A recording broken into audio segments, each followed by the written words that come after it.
How's it going, you guys? My name is Thomas, and today I'm going to be reacting to something a little different because you guys, I don't know if you guys have heard of this guy. This guy is named Odin Makes. He makes a lot of cool stuff, as you guys can see right here. Thor's hammer, a blaster, and inspired by the Guardians. Jurassic Park. I don't know what that is. Thanos' Infinity Gauntlet. Pretty, stop it. This little doggy, I swear. Excuse me. Hellboy's Right Hand of Doom. And the Nano Gauntlet. I'll leave a few of my favorites linked in the description below. Along with this one and Odin's channel in the description below, if you guys want to go subscribe, if you guys enjoy what I'm about to react to right now, because he's going to be making the Sword of Omens from the original Thundercats. Man, and I loved the Thundercats growing up. So, without further ado, let's get into this. That's the Thundercats intro. I got a little sandwich with me.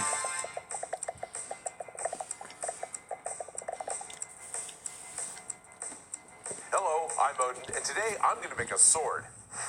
It's the Sword of Omens from the original Thundercats. Ho! For my pattern, I found the original character sheet for the Sword of Omens online. And he makes it like, he makes it realistic, like the actual size, like the Infinity Gauntlet, like the actual size. Well, no, it's his hand size. Now, I plan to add details onto the pipe, so I actually wanted to make it a little smaller to start. I also remade the Thundercats logo and printed it to be the same size as my plans. Now, nice, that's cool. And he does all this, bro. It's so cool. Love it. I measured the thickness of the blade, and 2 layers of 6mm HD foam will be nearly perfect. Next, I measured the overall thickness of the Eye of Thundera. I'll make the base of each eye from 10mm HD foam. This will be my first What are you doing? And I already like my dog is just nudging my shoulder. She's nudging my arm. Even a pencil. I don't and Maggie, stop it. Pens. I set the foam-work circle cutter to fit the printout and cut out 4 circles of foam. I want to make 2 sets of eyes. Now this circle cutter is really nice, but I need a new blade. To make the wall around the eye, I cut out 15mm strips of HD foam. Now these are 6mm thick, and I glue these around the base. The Eye of Thundera needs a lens, and I have 2 ideas on how to do it. For one set, I marked where the circle base would set in a 6-inch plastic ornament. Nice. So the Sharpie mark is actually going to be my fill line. What I want to do is mix up some clear casting resin and pour it into here to make the lens for the eye solid. If I just leave it the hollow plastic all by itself, chances are good it'll break at some point in the future. If it's solid, it won't do that. I was worried I might get air bubbles or have some other problem, so with the second set, I placed the printouts and then poured super glaze over them to make the eye. Dude, this is to keep the awesome. To a minimum. As they float to the top, a heat gun or hair dryer will pop the bubbles. It's going to take a few hours for these resins to set up, so I can play Vikings War of Clans. Yeah, that's right. Odin is telling you to play a game about Vikings. And it's free. Vikings War of Clans was inspired by the famous strategy and RPG games of the 90s that we all loved and played with a dedication. This is a fun game. Youngsters will never understand. It's a pretty fun game. A game that combines strategy, team play, and where time invested will pay off with victories, this game is for you. You are the leader of your own kingdom, and you begin by building your town, searching the area for resources, and building up your own army. And the game has excellent character and strategy progression, live events and competitions, and a historically accurate atmosphere. Help support my channel by downloading Vikings for free using my special link in the description below, and get a special bonus of 200 gold coins and a protective shield. And don't forget to look me up under my Vikings clan name, Odin Makes. Odin Makes. Oh, hey, friend. Oh, hey, friend. From 2 sheets of 6mm foam. It's long enough to go all the way back. What, Brittany? What? I like to add something inside my sword blades to keep them stiff. And this time, I'm just using a 1/4-inch aluminum rod. I press the rod into the foam, which is not easy. This foam is strong. But I make a mark, You and know I can what? use a Dremel to hollow out the blade and make room for the aluminum. Here we My go. cuts are not Sorry. perfect, but this will do for what I I'm need. not hurting my dog, I By placing the promise. rod into I'm the trying cutout to when I set glue her it on all here. together, it minimizes the bump in the blade tops and keeps the blade thinner. The sides of the blade did not match up nearly as well as I liked. So I cut out a piece from each side and glued in a triangle wedge Can of I eat HD my foam. sandwich? This is 10mm foam wedge, and by carefully gluing it to the sides, I can get a better cutting edge on the sword than if I just sanded the foam to make a blade. To make the cross guards, I need some thicker stuff, so I glued some 10mm foam onto some 6mm. It is much easier to cut out foam that's this thick with a scroll saw, and I'm using a spiral cut blade, which will cut in any direction and cuts delicate shapes into thick foam very easily. I clean up the edges of the cross guards with a Dremel and then sand them on my belt sander. I'm Because just the looking cross at my guards sandwich. taper towards the top. And remember to hold on to your foam when you're using the belt sander. I cut out the pattern for the details that go on the cross guard.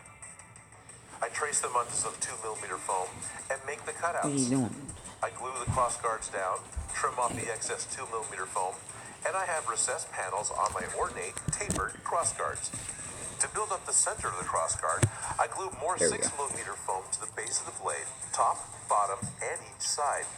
I make space for the eye to They're sit just later, staring at me. and then I can use the Dremel to clean up the sides to get that curved notch back in the side of the blade. I add 2 more strips of 10mm foam.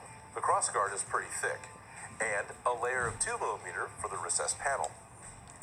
There is another 2mm panel between the cross guard and the eye. And then I cut out the tiniest of wedges from that triangle piece to make the little arrowheads that go under the eye. Then I glue the cross guards into place.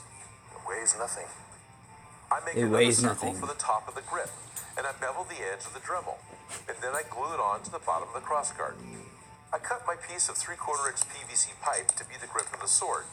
And then I use Nice. acetone to remove the manufacturer's marks that are on the pipe, so that they can't show through any paint layers later.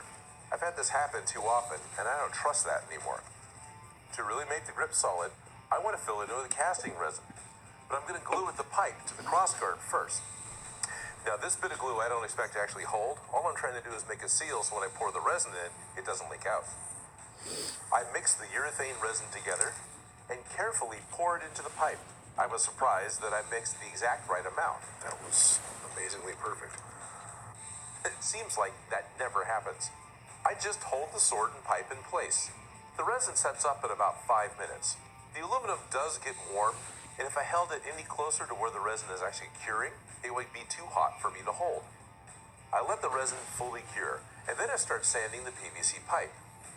I add marks where I need the grip details to go, and all the little scratches that I had done from sanding will help the contact cement grip to the plastic. I need the contact cement because I add leather lacing to the pipe to make all the ornate details on the handle.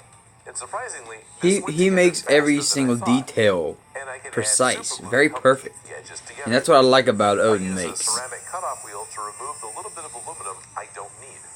I cut out 2 discs of 10mm foam and glue them together as a start for the pommel. I put a threaded rod through both layers of foam and attach them to my drill, and then use both of them to sand a cone shape with my belt sander. And it worked really well when it didn't just undo itself. For the Gosh. domed end of the pommel, I cut the pink layer from the last cat toy that I had bought for my He-Man sword build. And I add another layer of cat toy and some 2mm foam for the end. Then I can glue What the are you cone doing? shape on to complete it. You're the I use a one bit of you're the one aluminum that tube wanted to make attention. circles on the dome of the pommel. And You then ain't I going add more nowhere lines now. to the sides with a fine point wood burner. You're the one that wanted There's a few attention. more panel lines in the cross guard, so I burn those in too. The pommel easily fits over the aluminum rod, and I glue that in place.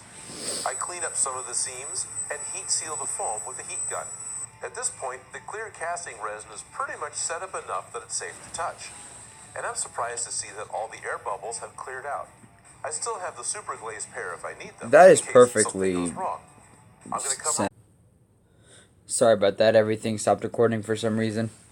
I'm gonna go ahead. Let's keep going. Resin is pretty much set up enough that it's safe to touch. And I'm surprised to see that all the air bubbles have cleared out. I still have the super glazed pair if I need them, in case something goes wrong. I'm going to cover all of the plastic with blue tape so I don't scratch it up, while I carefully cut out the lens for the big domes. Then I slowly sand the sides down to fit the eye base, and then remove the tape and test the fit.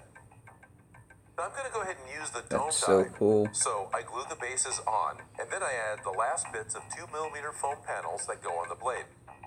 Now I want to seal the grip, or at least the leather, so I cover the whole grip with wood glue and let it dry overnight. The next morning, I tape over the grip and where the eye will go, and then I cover the rest with a couple of coats of Plastidip. I remove the tape from the grip so I can spray everything with a brilliant silver spray paint. Oh, that looks beautiful. I fill in all the recessed panels with a dark silver or pewter color and add some of the color to the pommel. I water down some black shoe polish and darken just the corners in the grip, the crossguard, and the panels in the blade. I do a little bit at a time and allow it to dry before I turn it over so the black doesn't drip or run. To add the gemstones to the grip, first I carefully drill out a place for them to go that's free of paint and it's flat. Then I can superglue the gems directly to PVC pipe, alternating them with blue and red. I use a tiny so amount good. of craft glue to place the Thundercats logo. And then I superglue the lens on. I don't want it to fall off. I just kind of tack it on a little bit.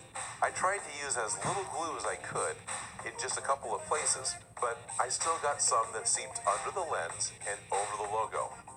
Next time I do something like this, I'll just use craft glue for everything. As a final step, I add some pledged floor wax on the sides of the eye. Now this will help reduce that frosted look from all the sanding. And if I ever scratch the top dome of the eye, I can use the so pledge cool. to easily repair the scratch. Jeez. Did it perfectly.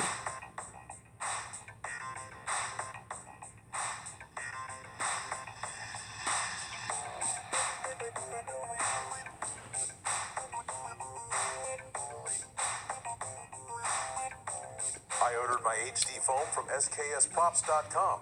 All the other parts I used for this build, I picked up locally. I'm actually really happy with how well the HD foam turned out. I mean, this is the first time I've used it, and this is really quality stuff. I'm going to be using a lot more of this in the future. Something else I'm excited about is how well the Eye of Thundera turned out. I really wasn't sure how well I could cast and make my own lens, and this actually worked out. I've got some ideas for something else I can do using the same technique in the future. Now, something that's always amused me with Thundercats is the fact that the sword projects a giant red signal into the sky, like a red bat signal. And this is how Lion-O summons the rest of the Thundercats, right? Basically, it's a giant laser pointer that all the other cats are drawn to. Kind of makes sense, doesn't it? Odin Makes. Oh! Jesus, I feel like an idiot. Alright. I think that's it. Oh. Deleted scenes. Or behind the scenes. Oh, look at that. These are oversized. Oh, you son of a... I want to thank Rob Birch, Danny Scarberry, and all of my Patreon subscribers. You guys really do help keep this channel going. If you like this channel, don't forget to subscribe. Have an idea for something for me to make? There's his Instagram, if you guys want to go follow him. And again, I'll leave a bunch of my favorite Odin Makes videos, excuse me, in the description below. And as well as his channel links and my other two channels, all in the description below, excuse me. I burp, all thanks to Voodoo Mountain Dew 2019 exclusive. It's backwards. What are you doing? This is a new video where my dog gets involved. If you guys enjoyed the video, please smash the like button. Subscribe if you're new. Hit the notification bell to be notified every time I upload. And as always, guys, stay sweet and peace out. Bye.